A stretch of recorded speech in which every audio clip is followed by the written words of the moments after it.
aboard, niggas. Y'all on my shit. I took this shit over for the day. Yo, what's good? It's your boy Tev back at it again with yet another video. How my true homies out there doing, man? Happy New Year's, man. Just want to say that first and foremost. It's been a very long year, very long journey, man. And finally, you know, getting this channel, this ball, all this stuff pretty much rolling the way I wanted to. And that's pretty much the whole goal of this channel itself, man. Is just bring a whole new vibe, cover mostly like the underground scene. And just build that kind of community thing we got going. You know what I'm saying? We already pretty much got that going already, but it's always great to kind of build off that, right? But yeah, man, what we're going to end up doing right now is my top 15 albums of 2021. Good thing I waited, bro, because one of these albums up on here, I mean, I'm pretty sure you guys already know which one it is. But it crept up on us out of nowhere. It came up on Christmas Eve. So good thing I ended up waiting to actually put this video out, man, because I would have been slacking if that joint definitely was not on here, right? But, you know, 2021 was, you know, actually a really good year. It wasn't as great as 2020. 2020 was crazy. That's probably just because of the pandemic. People had nothing else better to do but make music and shit. So, yeah, man, without further ado, man, let's go ahead and get up in this, man. Top 15. Let's go ahead and get it, man. I got a few honorable mentions too. So first album I got up on here, number 15, DJ Muggs and Flea with Ram LZ. I feel like it's really underrated as far as like what they ended up doing for that project. DJ Muggs definitely killed a lot of the instrumentals that were up on there, and then Flea's energy just complemented it so well. I don't have like a list of favorite tracks or anything like that. I can't remember every fucking project off the top of my head, but all I know is the beats on there are really great. DJ Muggs really, you know, did his thing up on there. It's been a really great year for DJ Muggs. And yeah, man, Flea definitely killed the shit out that project, man. Number 14, we got Lloyd Banks with A Course and Inevitable. Really dope as well, man.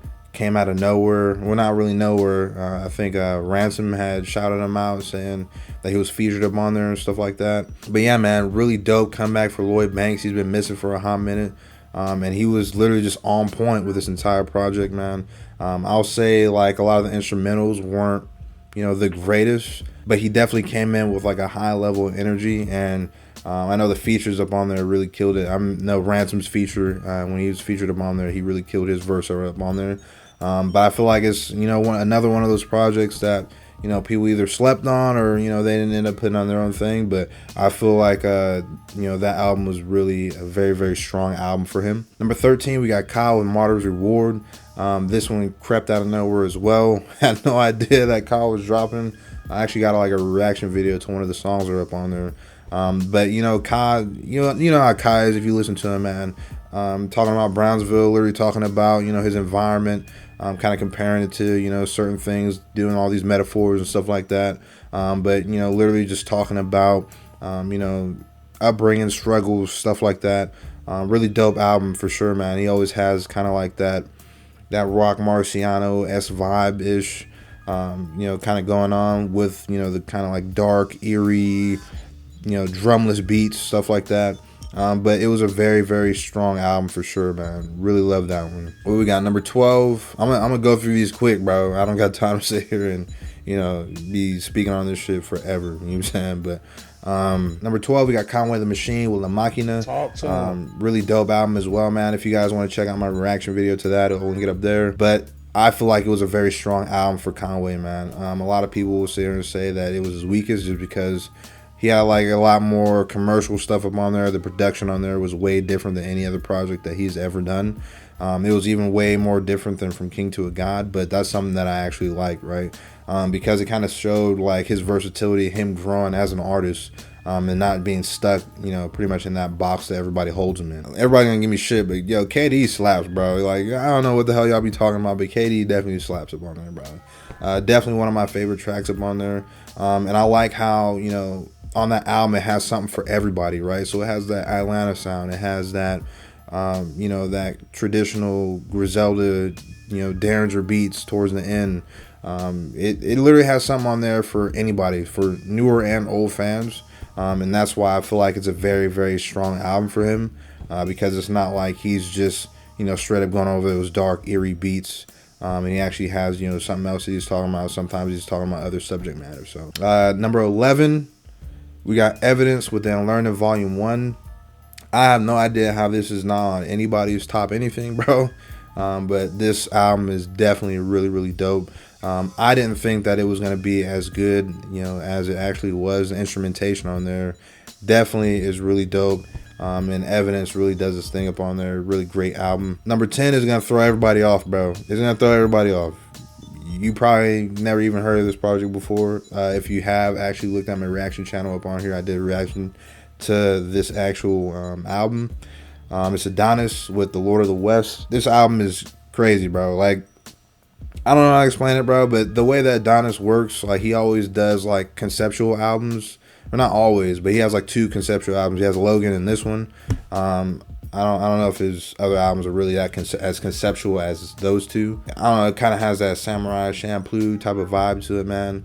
The beats on there are crazy. He has all types of double entendres, metaphors between, being a samurai and the street life, stuff like that. And it's definitely a really, really great listen. It's just dope, bro. Like, if you haven't listened to that, bro, check it out. Then go look at my reaction video on it, man. Number 9, we got Riggs with Wakeups. Another great album from Riggs. Features crazy instrumentals on there, crazy. I don't remember. I'm not gonna sit here and lie, bro. I don't remember every single track name up on there. I didn't really write them all down and stuff like that, but it's definitely a really dope album. Number 8, we got Vince Staples with Vince Staples, self-titled, whatever you want to call it, bro. That album is very, very strong. It's really short, man. I feel like I would say it's probably one of his best albums that he put out, man. The feel, the vibe. I did not expect to get a Vince Staples project. It was honestly mind-blowing to actually hear from him and hear the, the sounds that he was on, the instrumentation that he was on. And then just the overall approach that he took to that album was just so great, bro. So, I mean, you definitely can't leave that joint out, you know what I'm saying? Number 7, we got Tyler, the Creator, Call Me If You Get Lost. This joint was definitely hard as fuck, too. I'm glad that he kind of got away from that Igor sound, man. Like, a lot of people are going to give me shit for it, but, I mean, in all honesty, man, I was not feeling Igor. Like, that wasn't my thing. I was expecting Tyler to rap. Throw Igor in the trash, bro. Like, even though he got whatever Grammy, whatever he got for it, bro, kudos to him.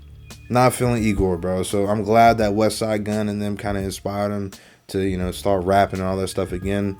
Because he definitely came hard as hell up on here, man. Definitely a very strong album for sure. A lot of people will probably put that as their album of the year.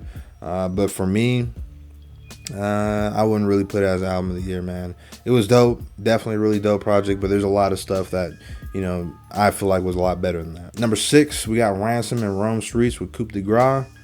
Fire ass album, man. Check my reaction out. If you want to see like exactly how I felt about it. But if you like listening to nothing but straight bars, bro, like me, you know what I'm saying, that's the project for you. You know what I'm saying? Coup de Grace definitely had Ransom up in his rapping bag.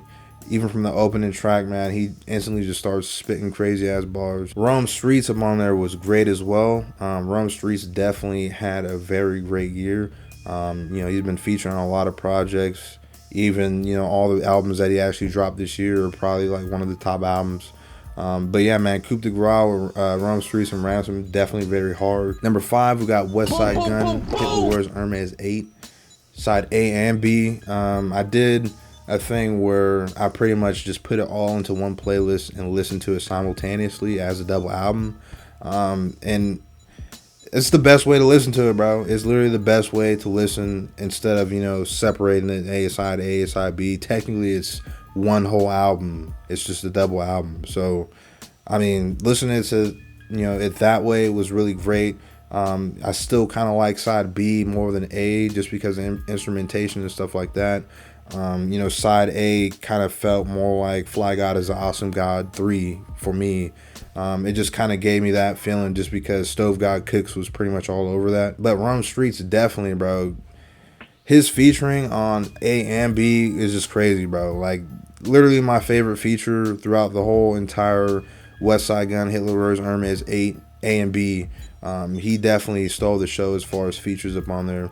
But West Side Gun definitely did his thing up on there once again. Instrumentation on there. Like, bro, you already know Wes is going to curate some good ass shit up on there, man. There's only like a few few things I wasn't really feeling up on there, but most definitely one of the top albums of last year. Number 4, we got Nas and Hit Boy with Magic. This album right here, just like I said, man, it came literally out of nowhere. I definitely think that it was much better than King's Disease 2, solely because it was condensed down so much. It was only 9 tracks, and it wasn't really feature heavy, right? So since it wasn't so feature heavy for me, it felt like he didn't really have to kind of cater to the features that were up on there. Like, you know, King's Disease 2, whenever you had YG up on the track, it kind of, the beats and all that stuff kind of catered to the features and made Nas kind of change his style up to kind of match them. Which is, you know, cool, you know, if, you know, you want to show versatility and stuff like that. But for me, I just kind of want that traditional Nas kind of sound, right? So that's exactly what Magic ended up giving me, was that traditional kind of Nas feeling. He's kind of just putting you on game the entire time, talking about his life, the struggles, how you should pretty much, you know, kind of, you know, follow his blueprint in a sense, just because he made it, you know, made it out of the hood and shit like that. If you want to check out my actual reaction to that, link it up above. That shit's going crazy, so I appreciate everybody looking at that video, man. I gained like what, like 30, 40 subscribers off that, so hey man, go ahead and check that video out if you haven't checked that joint out.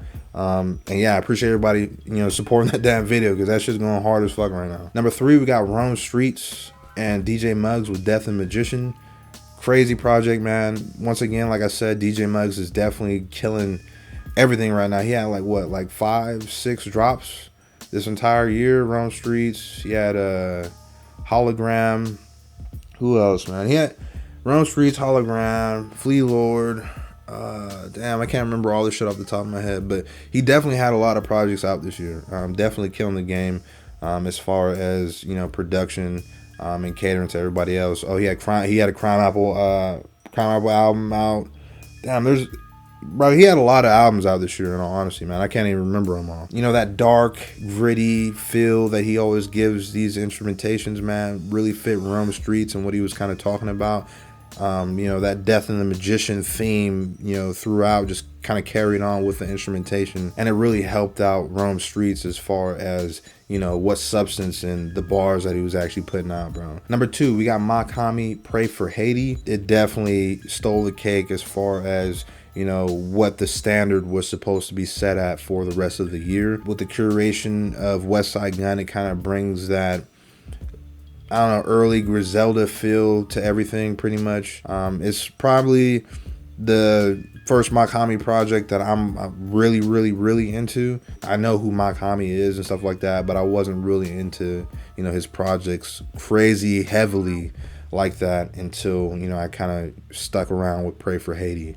For me, that's the best sound that he's had out. I did a reaction to his damn, I can't remember the fucking name of it, man, but I'll link it up above. You'll see it, bro. You'll see the album that I reacted to pretty much dropped this year. It's an older album, but it dropped on streaming platforms this year.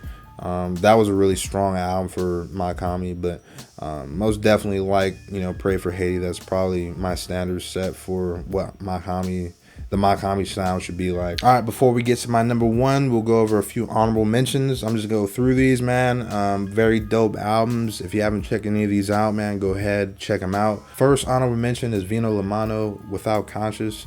Very dope. Vino's actually been dropping throughout this entire year consistently, and you'd know it'd be an injustice for me to actually not put him on at least an honorable mention up on here. Without Conscious is definitely like one of my favorites out of everything that he's dropped this year, and I feel like it's probably like one of the strongest projects that he dropped this year. Second honorable mention is Flea, Lloyd, and Rock Marciano with Delgado. Come on, bro. I don't know how this ain't on nobody's list. Rock Marciano crushed that production that was up on there. Third is Husk Kingpin with Portitious. Also a very dope album, very strong. Album is pretty long, but at the same time, man, every single track just hits you really hard. Number 4, Mike Disco. Great album, man. Haven't checked that out, man. Look it up. Check that motherfucker out. Definitely a very dope album. Shit, what number I'm on? Is that 1, 2, 3, 4, 5. Fifth, we got Hammer Alchemist with Haram. Really great album as well, man. Instrumentation on there, you already know how that's gonna be, man. You got Alchemist all over that joint, and of course Billy Woods and Elucid crush, you know, every verse that they're on. And my last honorable mention is Navy Blue with Navy's Reprise. No idea how this is not on anybody's list whatsoever, but Navy Blue definitely, made a very great project with this one. Delivery, rapping ability, everything is just spectacular upon there. So that leaves us with this. What is my favorite hip-hop album of 2021? That is Boldy James with The Alchemist with Bo Jackson. Come on, bruh. You already know how hard this album is, man. I definitely feel like it was the strongest album all year, and replay value on there has definitely been crazy for me, man. There's not a single album of this year that has had me pretty much play it, on a daily basis since the album has dropped, besides this one, right? Instrumentation on there is great. The Alchemist literally kills every instrumental. I don't know, man. Boldy James is just a lot more gritty, just a lot more detailed with his bars that he's putting in these songs. Fake Flowers, definitely my favorite track up on there, man. Currency and Freddie Gibbs up on there, man. Killed their verses, man. Freddie opens up with, man, fuck them kids. Like, bro, I ain't your role model. I'm like, dang, bro. Like, you guys are going hard as hell up on here for sure, man. Like, very strong album. Super Tecmo Bow was definitely a very dope album as well. I felt like it was up there with Bo Jackson, but I don't want to crowd my list too much with the same kind of albums. It's either Super Tecmo Bow or it's Bo Jackson. So Bo Jackson ended up taking the money as my album of 2021, and at that point it is what it is, man. I know some of you probably would agree, won't agree.